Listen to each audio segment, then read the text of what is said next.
Mike, check 1212. It's the Y2K collector. And one of the things that I noticed in 2024 was the growing number of video games that have zero value. Now, it doesn't mean that they have zero value universally, but in a lot of places where you would think that you could get value for games, a lot of these games just have no value. What do I mean? There are certain video games that you cannot trade in for either trade credit or cash value. And I've got a stack of games here that during the year, and this is not all the games, but these are just some of the games. A stack of games here that I was not really able to trade anywhere, nor was I able to get any real type of value for them anywhere. Now, when it comes to games that have little to no value, the at the very least you can probably put the game on like an eBay or a Mercari, and hopefully if you price the game low enough, at least someone will be willing to buy the game from you.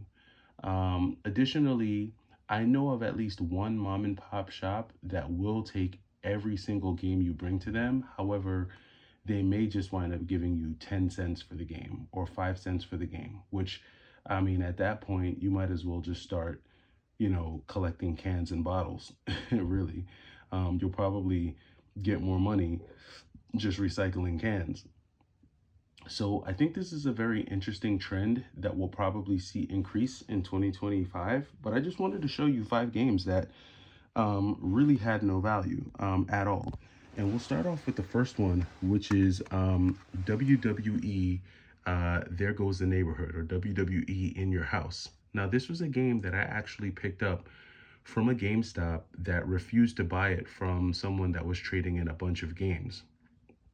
And the funny thing is that I wound up getting a lot of free games from GameStop this year, and I wound up trading a good chunk of those free games in for better games. Now, I didn't get a lot of value for those games, but I got something. Something is better than nothing, especially when the game is free.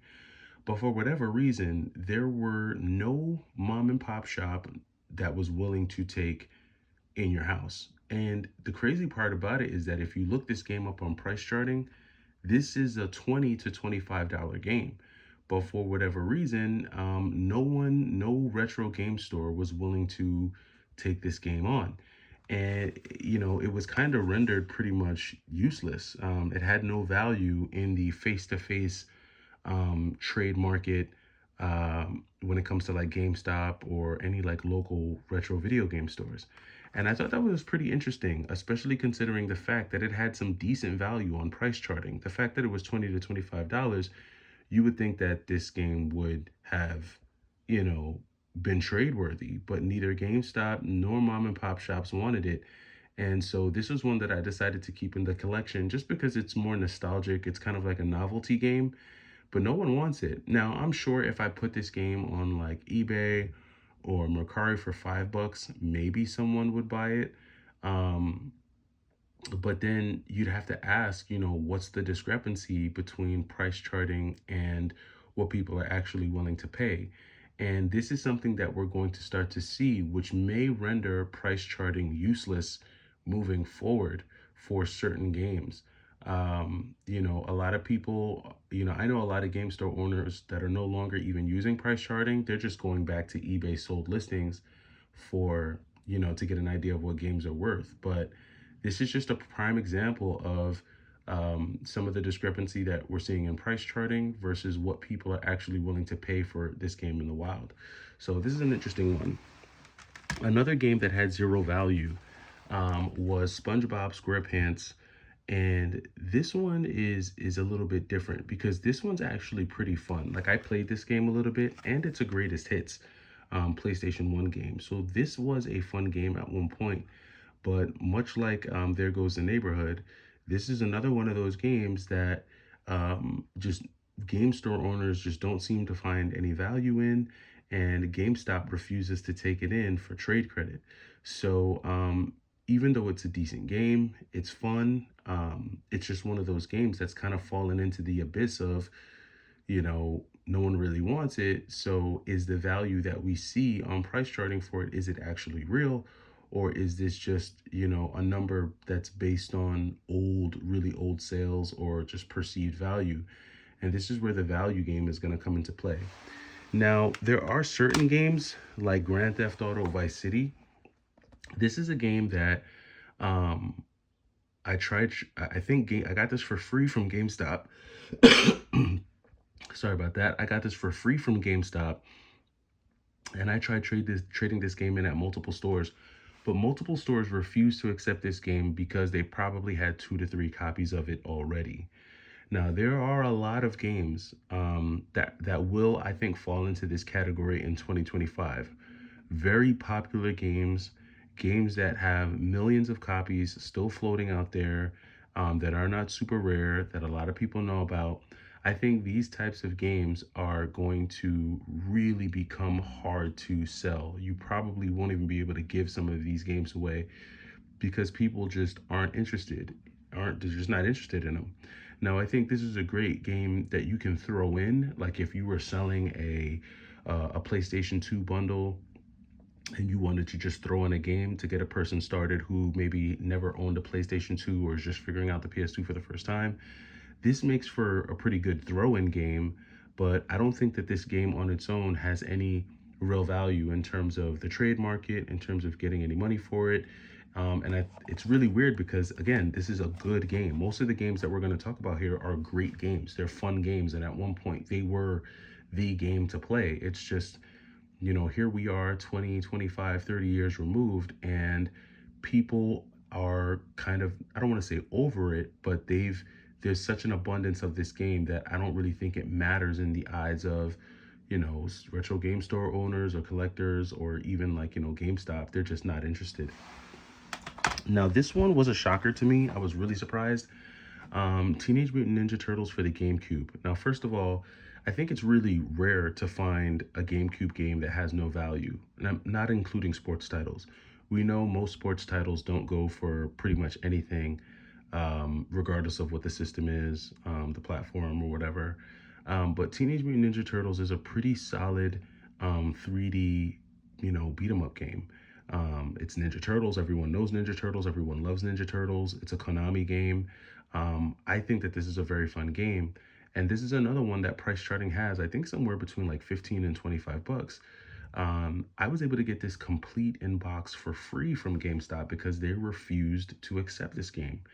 Not sure why. Now, perhaps there are different criteria based on the GameStop that you go to. Maybe some GameStop employees, they just don't know how to scan in a game. Maybe they, aren't scanning the game in right. Maybe they're not using the right, barcode. I don't know. But I'm seeing more and more games get rejected from GameStop. Decent games too, like not sports title games, but like regular games that you would think GameStop would take. They're saying no. And in some cases, there are games that you could probably get a better value at like a mom and pop shop. But in a lot of cases, mom and pop shops are refusing to take those games either. Like they don't want them either. And so I don't know if this is a sign that we're slowly creeping back to a place where you can't give away certain games because the price is just falling out or the value is just not there. But this one was a very big shocker to me that GameStop didn't take this complete in box. I was very shocked by that. The last one was an Xbox original game, which I guess I could kind of understand. This one isn't as it doesn't have the value of like a Ninja Turtles, but it's still a decent game. Mechasol on the original Xbox, complete in box. And that's the other thing. A lot of these games are in great condition too. Like they're not in bad condition at all. The case is great, the plastic looks great, the cover art, the manual is in great condition. But this was another game amongst a whole stack of others that GameStop refused to accept from a person who had traded in a bunch of Xbox games. Now, that GameStop wound up giving me 2 full large bags of Xbox games, which I then turned around and traded away. But I did wind up keeping this copy of Mechasalt because I thought it was pretty cool. It was unique to the Xbox. And, there are a lot of Mechasalt games on various consoles. I have at least one mech game across all consoles. I'm a small fan of these games. Like I have Virtual on the Dreamcast. I've got Wolfang on the Sega Saturn. I've got Ranger X on the Genesis. I've got uh, Cybernator and Mech Warrior on the SNES. So I'm a fan of these types of games, but I was just again shocked that they didn't take this game. This is a solid game for the original Xbox, not one that you see super often, at least not in like a GameStop or in the wild, but they refuse to accept this. And when I just see, game stores refusing some of these games, many of which are classic titles, like quality titles, it's an indicator to me, I think, of where the hobby is going and where the market is going with games that are not super rare or super exclusive or super sought after or super valuable. It kind of tells you where the market is for a lot of those things. And one of two I feel two ways about this. For one, I think that this is actually great because it's going to mean that 2025 is going to be the best year in a really long time to start collecting video games, because this means that you should be able to get a lot of games for next to free, if not completely free. When you have all these games that no one wants, it should mean that you can walk into a GameStop and find a bunch of games at next to nothing prices, or like I said, even free, and start building a collection. And you're not going to be building a collection of like shovelware games. You're going to be building a collection of quality games that you're going to enjoy. So I think that part is great. And I think if you're a person who's getting into it now at this juncture, I think this is a good news story for you. I even think that, it's also good for collectors. Like if you're a collector who maybe you don't have a lot of these types of titles in your collection, now you can, basically just pad your collection with a bunch of quality titles for next to nothing. On the flip side of that coin, I think it's going to be kind of rough for a lot of newer collectors who probably have spent the last 2 to 3 years spending money, good money, on games of this tier. If in 2021 you spent $20 for a copy of Vice City or $15 for a copy of Vice City, to see now become a game that's kind of worthless, it's kind of rough. You know what I mean? For it to go to zero in 2 years, that's going to be kind of rough. And if you've built up a collection of 500, 1,000, 1,500 games that are great games, but you wound up spending good money, on games that are basically being given away for free, that's kind of tough unless you are a person who really enjoys the games and you bought them to play them. Then that's great. But we all know that in the collecting space, regardless of what you're collecting, whether you're collecting sneakers, video games, bottle caps, you have a segment of collectors who collect for value. You have a segment of collectors who collect for the joy of collecting. You have a segment of collectors who collect to play everything or wear everything that they're collecting.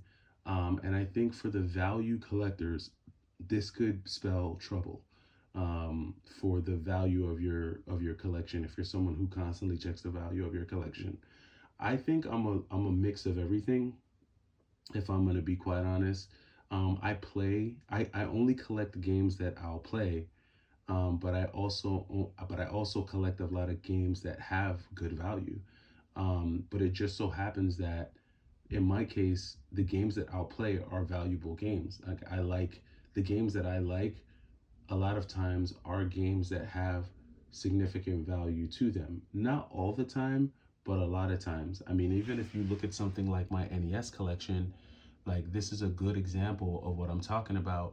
I have a lot of games in my NES collection that are $5, $10. But then you have a lot of games in my NES collection that are 50, 90, $100.